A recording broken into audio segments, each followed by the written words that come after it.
আসসালামু আলাইকুম। এখানে আমি কিছু কাঁচা করলা নিয়েছি। কাঁচা করলার ভর্তা বানাবো। এখানে আমি কাঁচা করলাটা কুচি কুচি করে কেটে নিয়েছি। এটা খুব পাতলা করে কাটতে হবে। আর এই ভর্তা বানাতে যা যা লাগবে: কাঁচা পেঁয়াজ কুচি, ধনেপাতা কুচি, কাঁচা লঙ্কা কুচি, শুকনো মরিচ, আর এখানে আমি কিছু রসুন কুচি নিয়েছি। তো রসুন কুচিটা এটা যার যার ইচ্ছা, আমার ভালো লাগে তাই আমি দিয়েছি, যেহেতু কাঁচা রসুন খাওয়া ভালো। আর এখানে লাগবে কিছু সরিষার তেল।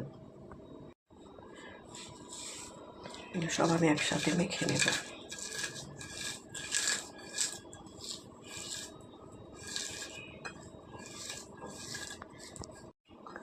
এটা ভালো করে মেখে নিতে হবে।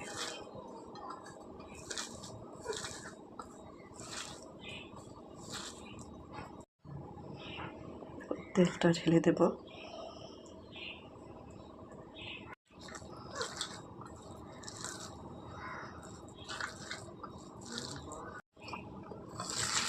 এটা ভালো করে ডলতে হবে।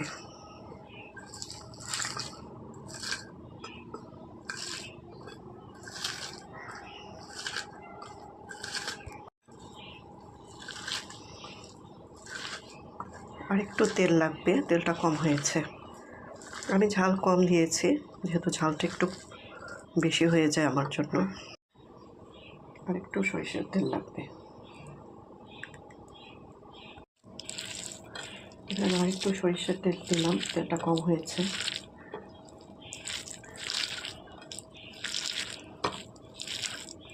এটা ভালো করে মেখে নিতে হবে।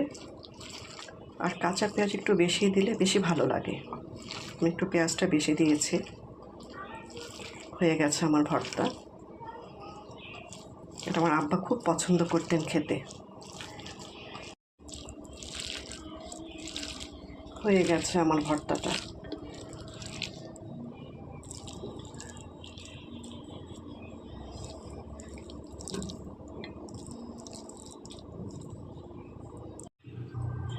করলা ভর্তা হয়ে গেছে।